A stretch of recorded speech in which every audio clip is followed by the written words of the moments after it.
그리고 이제 거의 끝인데요. 마지막으로 그냥 제 소개를 간단히 드릴게요.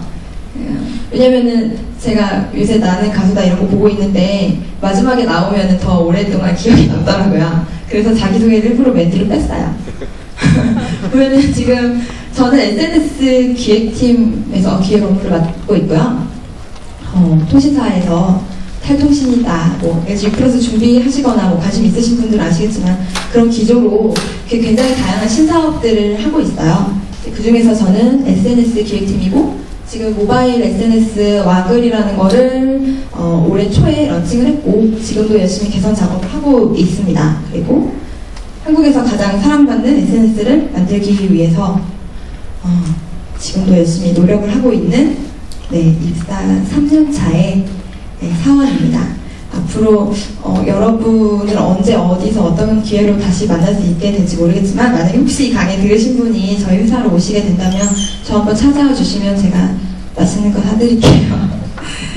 그리고 마지막으로 Q&A 시간을 갖도록 하겠습니다. 감사합니다.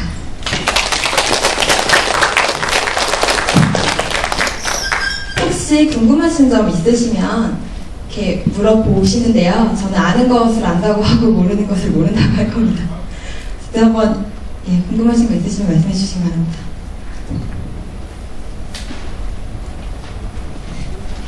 질문 있으신 분들 손 들어서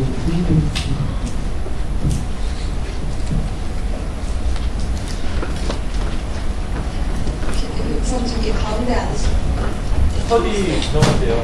예? 스터디 구성을 할 때, 추억 스터디요. 네. 할 때 어떻게 하면 좀 잘 모일 수 있나요? 좀 구체적으로 적어야 되나요?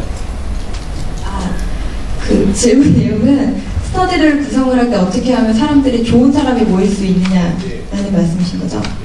그러니까 보면 뭔가 취업을 향한 강한 열망을 가지고 계신 분들은 눈매가 굉장히 매섭거든요. 그러니까 그런 분들을 불러들일 수 있는 것도 사실 그 취업 스터디를 만드는 사람의 어떤 매력도잖아요. 그러니까 최대한 내가 이 구직자들을 대하는 면접자인데 나는 우리 회사를 먼저 홍보해야 된다라는 마음가짐 있잖아요. 나는 이런 비전을 가지고 있고 우리가 모두 다 이렇게 취업을 하기 위해서 이렇게 할 것이다. 그러니까 일반적으로 커리큘럼이 굉장히 잘 짜여져 있으면 사람들이 되게 많이 들어와요. 그 제가 어제 최근에 트렌드를 좀 보기 위해서 칩보를 한번 들어가 봤는데 그러니까 스터디 모집하시는 분들 보니까 예전 같지 않게 굉장히 커리큘럼을 빡세게 많이 짜시더라고요. 그러니까 본인이 생각한 대로 구성할 수 있다는 게 스터디 만든 사람의 장점이거든요. 그러니까 내가 좀 이렇게 편한 마음으로 편안하게 취업을 준비하고 싶다. 그렇게 분위기 만들 수 있어요. 아니면 진짜 미친듯이 빡세게 만들고 싶다. 만들 수 있거든요. 근데 그냥 통계적으로 보면요. 좀 빡세게 커리큘럼을 짜놓는 게 사람들이 많이 들어오는 것 같아요. 네. 다음, 네.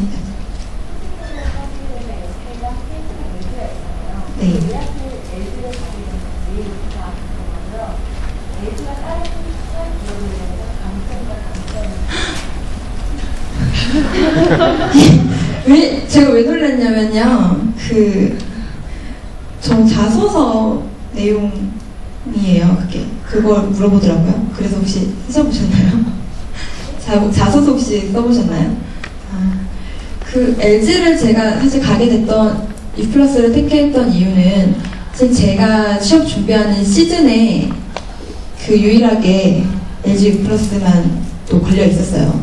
그때 당시 KT나 SKT 같은 경우는 제가 하반기에만 있었던 걸로 기억이 나고 제가 한참 취업 준비를 열심히 했을 때 유플러스가 빵 떠서 그때 이제 오케이 하고 바로 지원을 해서 어떻게 다행히 잘 붙은 거예요. 되게 처절하게 붙었어요. 저도 많은 탈락과 스디슨 경험을 많이 맛봤죠. 되게 힘들었지만 그래도 결국에는 되더라고요. 근데 그 마음이 진짜 중요해요. 결국엔 돼요. 남자는 좀 쉽게 돼요. 여자는 좀 어렵게 돼요. 하지만 결국에 돼요. 그거 진짜 됩니다. 네, 그거는 알아주셨으면 좋겠어요. 그리고 LG 쪽의 장단점, 그러니까 통신사의 장단점 말씀하시는 건지 아니면 LG 그룹의 장단점 말씀하시는 건지. 네. 통신사는 제가 들어갈 때만 해도 좀 약간 뭐랄까 재밌고 뭔가 다이나믹하지만 이 정도로 다이나믹하진 않았어요. 사실 요즘과 같이 여러분도 어느 정도 기업 분석이나 이런 걸 많이 하고 계셔서 알고 계시겠지만 제가 입사할 때만 해도 통신사는 굉장히 안정적인 수익원과 이렇게 엄청 이렇게 뭔가 시장 내에서의 갑의 위치와 뭐 이런 것들을 굉장히 꽉 쥐고 놓지 않으려는 약간 그런 느낌이 있었다면 최근의 통신사 같은 경우는 옛날보다 훨씬 다이나믹해졌어요. 그러니까 그 통신사의 경쟁사가 예전에는 통신사였다라고 하면 지금은 통신사의 경쟁사가 제조사 그리고 일반 중소기업 이런 걸로 굉장히 다양해졌거든요. 그러니까 예전처럼 이렇게 말하면 그러겠지만 좀 이렇게 편하게 일할 수 있는 시대는 통신사한테 좀 지났다. 그래서 지금 통신사에 들어오게 되면 굉장히 많은 창의력이라던가 어떻게 하면 신사업을 이렇게 만들어낼 수 있다던가 이런 아이디어를 굉장히 많이 이렇게 요구하는 때가 와버린 거예요. 예전에는 그 음성통화 수익이랑 뭐 이런 문자 수익 같은 고정 수익이 있었다고 하면 지금은 그런 것들에 대한 입지가 점점 약화되고 있기 때문에 보다 다양한 그 스펙트럼에서 그 뭐랄까 수익 모델을 구성해야 된다는 거 이런 것들은 새로 들어오신 뭐 신입사원분들이나 이런 분들이 많이 아이디어를 주시면 더 좋은 쪽으로 발전할 수 있을 것 같다는 생각이 들어요. 네, 네 여기. 선배님께서 말씀하신 거 저도 제가 직접 취업 스토리를 한번 만들어보고 싶었는데 좀 갑자기 너무 들어서 질문인데 아까 전에 5명으로 구성을 해서 스토리를 하신 것 같은데 네. 그 5분들이 모두 취업을 다 들어가서 성공하셨는데 각자 다른 분야로 가게 됐잖아요. 네. 그렇게 되면은 제가 지금 스터디에 대한 정보가 없고 그런 걸 잘 몰라서 이렇게 질문하는 것인데 커리큘럼을 짜거나 하는데 네. 너무 이렇게 다른 방향으로 사람들이 취업 요청을 요청하는 거는 그 사람들을 묶어서 같은 공통 커리큘럼을 힘들지 않을까라는 생각이 궁금해요. 저도 취업 스터디를 처음에 만들 때 처음에 시작해서 만들었거든요. 그러니까 저도 취업 스터디 경험이 거의 없었어요. 들어가자마자 바로 깨지고 아무튼 뭐 이런 이슈들이 있어서. 근데 다양한 사람이 모이는 게 오히려 좋은 점이 굉장히 많습니다. 왜냐면 아까 제가 뭐 업종 업무 얘기를 했지만 그 업종에서 어떤 일을 하고 있는지 내가 모르는 경우도 굉장히 많아요. 근데 거기에 대해서 초반부터 열심히 그것만 보고 준비해온 사람이고 그런 사람들이 왜 여기를 준비하는지 난 어떤 일을 하는지 이런 거에 대해서 많은 얘기를 해주면 그 얘기를 듣다 보면 나도 저기 좀 매력적인 것 같은데 이제 이런 다양한 그 생각들을 가질 수 있게 되는 거고 뭔가 나는 마케팅 아니면 안 돼 이런 생각을 가지고 있던 사람이 뭔가 기획이라던가 아니면 나는 무조건 통신사를 갈 거야 했지만 제조사도 좀 괜찮아 보이는데 이제 이런 다양한 생각들을 갖게 되는 거죠. 그리고 또 여러분이 아시다시피 아무리 뭐 내가 가고 싶은 거에만 열심히 집중을 한다라고 하지만 현실은 또 그렇지 않잖아요. 여러 자기소개서도 많이 써야 되고 많은 기업들을 이렇게 제가 컨택을 해야 되는 상황에서 다양한 사람들이 모여있으면 오히려 더 나은 시너지를 많이 노릴 수가 있어요. 그리고 면접 같은 거 특히 이런 거는 인성면접이라던가 토론면접 같은 거는 그 업종이나 직종을 별로 가리지 않는 것 같아요. 제가 면접을 보면서 가장 중요하다고 생각하는 3가지 요소가 있는데 첫 번째 요소가 기술이고요. 뭐 얘가 기술적으로 얼마나 잘 갖춰져 있는가 뭐 이런 거고 두 번째 요소가 지식. 뭐 지식 얘가 어느 정도 베이스가 있는가 뭐 이걸 많이 보시거든요. 근데 취업 담당 그 얘기를 들어보면 제일 많이 이렇게 좌우하는 게 태도예요. 애티튜드. 뭐 그게 제일 중요하거든요. 근데 그런 거는 사실 같은 IT 애들끼리 모여 있다고 해서 나오는 게 아니잖아요. 그러니까 스터디를 구성하실 때는 저는 개인적으로는 최대한 다양한 그 사람들끼리 모여 스터디를 하는 게 좋을 것 같고요. 또 제 기억에 중간중간에 스팟성으로 스터디가 또 생기기도 해요. 그러니까 내가 기본적으로 취업 스터디를 이끌어가고 있는 상황에서 스팟적으로 야 이번에 LG생활건강 뭐 그게 떴는데 내가 자소서 합격을 했어. 그러면 그 유닛으로 이렇게 또 안에서 모여서 만들어가지고 하는 거거든요. 그러니까 뭐 다양한 방법이 있는 것 같아요. 저 유닛으로 LG생활건강 스터디를 그 영업 쪽 스터디 만들어가지고 직접 이렇게 매장 돌아다니면서 어떤 거 파는지 도대체 하는 일이 뭔지 이런 거 같이 이렇게 조인해서 돌아다니면서 보고 그랬거든요. 그러니까 그런 것도 되게 재밌었고요. 그 지나고 나면 되게 재밌고 나중에 다시 그분들이랑 만나서 얘기해보면 되게 재밌어요. 그리고 다양한 곳에 있기 때문에 다양한 시장들을 이렇게 나중에 취업을 하고 나서도 이제 많이 알게 되고 정보라던가 이런 거 한테도 되게 좋은 인맥이 형성된다고 보시면 될 것 같아요. 네. 네, 마지막으로 질문 받을게요. 지금 시간. 네.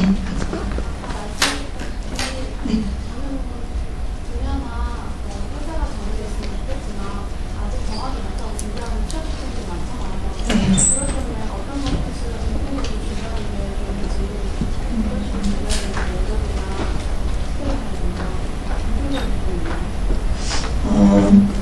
이것도 그냥 제가 생각하기에는 약간 제가 무슨 취업스터디 신봉론자는 아니지만 취업스터디를 준비를 하게 되면 좀 어느 정도 해결이 될 수 있는 문제 같거든요. 그러니까 취업스터디를 해서 아까 그 말씀하셨던 것처럼 다양한 사람들이 모여서 스터디를 하게 되는 경우가 있잖아요. 그런 경우에 사실 내가 잘 몰라서 뭘 해야 될지 모르는 경우도 있거든요.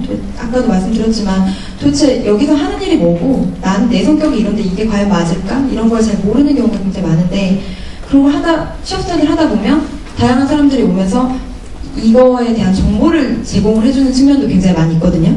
그래서 쟤는 이런 성격을 가졌는데 이런 쪽으로 취업을 하고 싶어 하는구나. 이제 이런 식으로 점점 자기가 이렇게 정보를 얻게 되는 거고 또 특별히 직종에 약간 상관없이 면접이라던가 이런 것들은 되게 보편적인 거라고 생각을 해요. 정말 특수계통 IT나 이런 쪽이 아닌 이상은 보편적으로 준비해도 충분한 내용이기 때문에 어느 정도 그리고 이 얘기는 안 드리려고 했는데 내가 붙으면 그 기업이 되게 좋아지는 경우가 많이 있거든요. 그래서 그런 경우에도 대비를 해서 이렇게 같이 모여가지고 이렇게 다양한 정보들을 공유하다 보면 어느 순간 좀 이 기업에 내가 더 마음이 끌린다 이런 걸 찾을 수 있을 것 같아요. 네.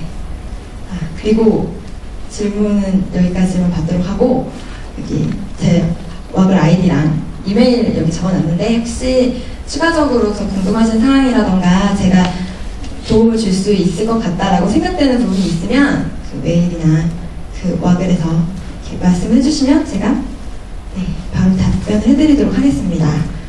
그리고 여러분들 정말 취업 아까도 말씀드렸지만 결국에는 돼요. 되게 어렵게 되고 누구는 쉽게 되고 어렵게 되고의 차이지만 결국에는 되기 때문에 다 희망을 잃지 마시고 너무 주눅들지 마시고 긍정적으로 준비해 나가셨으면 좋겠습니다. 이상으로 마치겠습니다. 감사합니다.